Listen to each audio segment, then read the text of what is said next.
Hello, my baby. Here I am again. I want to show you how to do that trim along the neckline of a garment, or if you were doing no sleeves, along the sleeves.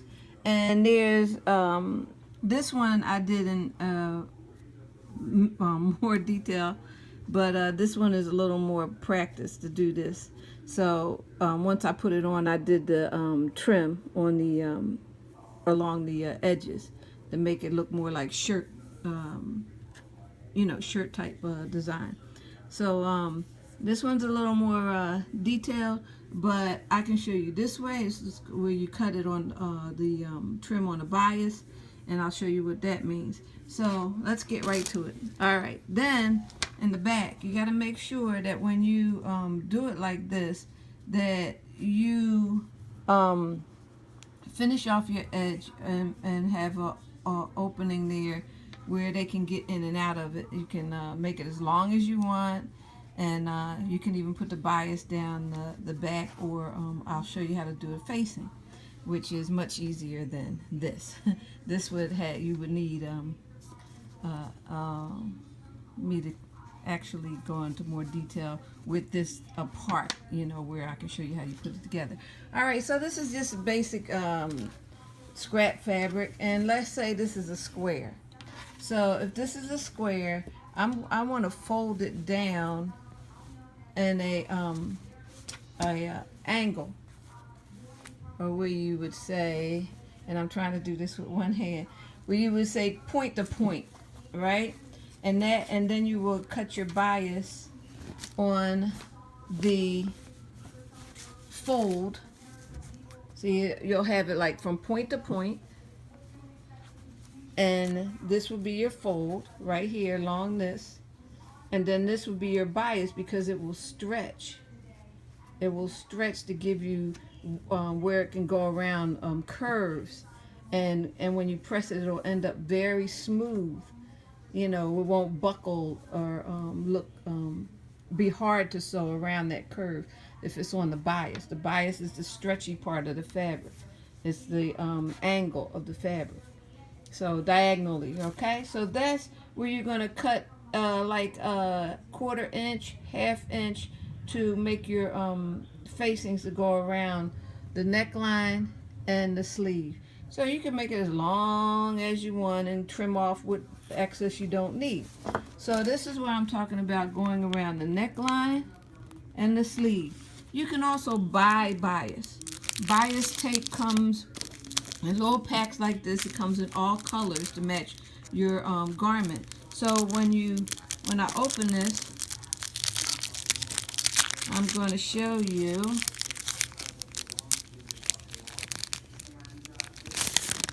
how it looks. This one is already folded. If you can see, it's already folded for you, where you can put it around the edge. This might be much easier for you. And you got to pin it around your edge, the edges of your garment where you want to finish it, whether it be the back or whatever. And you see this little lip right there? That lip is what helps keeps this in place, where when you're sewing on top, this top layer here, it'll catch to the bottom, and you won't have to worry about it not catching on the other side. So you want to make sure that is on the bottom when you're sewing, and this is on the top. So when I open it and I put it on the edge of my garment, and I pin it all the way around, and I stitch it at the very edge, and I try to be really careful where the foot of my machine is right on the edge, where it doesn't come off, but it can be right on the edge there. So once you go all the way around, you're done. But make sure you fold that edge right here when you start from the back. You want to fold that so it'll be finished like this. You want to fold it where it'll be finished like this. And this is also made by a bias piece, the loop, to button it.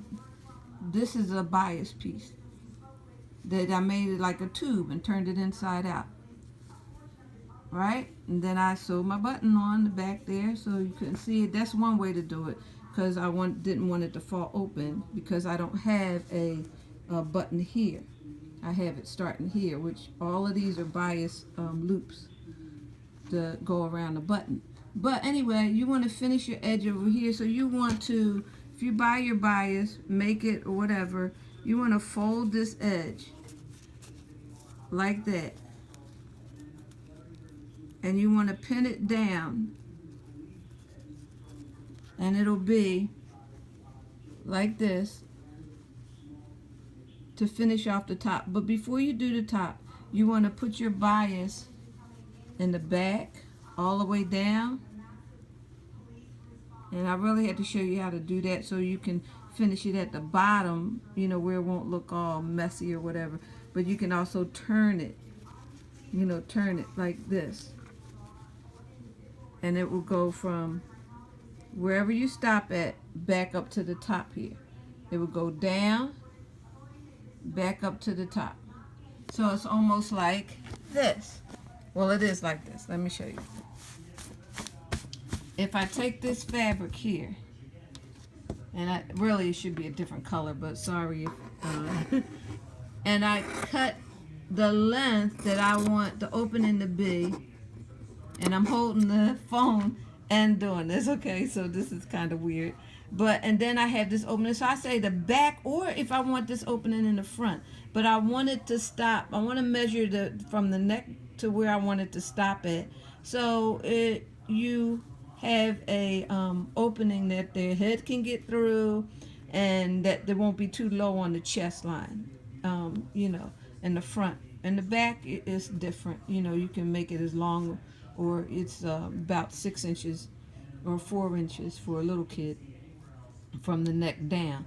So you're going to take your bias piece, and just like I said, be careful of that lip. That lip should be on the bottom. You turn it around, you'll see the lip. The longest part should be on the bottom, and this should be on the top where you sew it. So you're going to start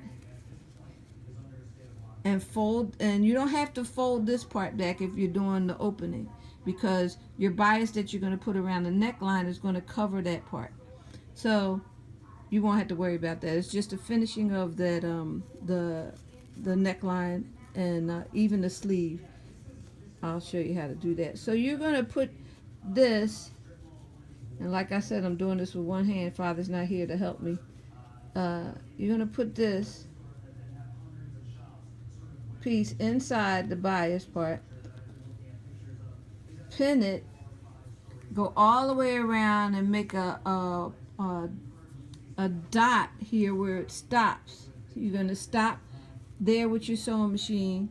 You're going to stop at that point, and then you're going to turn this. And even if you don't have, you know, you can keep the whole length like that if you want, but you can cut it off, you know, where you want. So you can cut this part off when you're done all the way around. So you turn it and you go all the way up to the top. So this, once it's sewn on, can be folded in to make it look neat, like folded in like that to make it look neat, and stitched, you know, to flatten it out to make it look neat, or it can be pressed. And you can also, once you put your bias around the neckline, you can make it look neat with the button on the end there. So this is an easy way, it's a neat way, and the other way I will show you is where you have to cut out the shape of the neckline, the shape of the sleeve, which is actually in your patterns. It will have it in your pattern. When you open this up,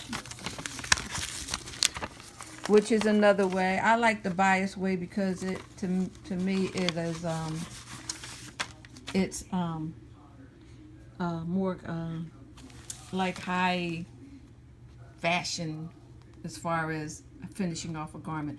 So you'll see it has the pieces of the pattern here. So just like this top part, it has parts that will go around the neckline and around the sleeves, and that is your facing, it's called.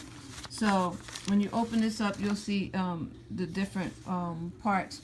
to help you so you can finish off your garment.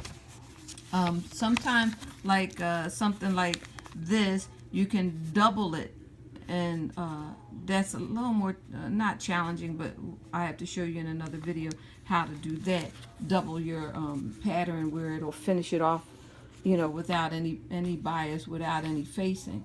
The doubling would be your facing for inside. So these patterns have should be very detailed. There's different types of patterns. The simplicity pattern, this one is New Look, but this is pretty easy. This brand, New Look. And then there's one that's called Simplicity. That's pretty easy too. The Vogue are more challenging. It has a lot more pieces, a lot more details, so you don't want to go into that. So get a Simplicity, New Look. You know, Simplicity is the best for beginners, and you can go from there. I can show you how to even start from a basic pattern and add on to it. Add sleeves, add length, width, pockets. It's pretty easy. So it also tells you how to do it on the put it together on your pattern, how to trim it. The other thing, when you're using linen, your inside is the linen that I'm sending you is not a linen you put in the washing machine. You can probably do it on a gentle cycle, but it might be, I would dry clean my dress before I put it in the washing machine.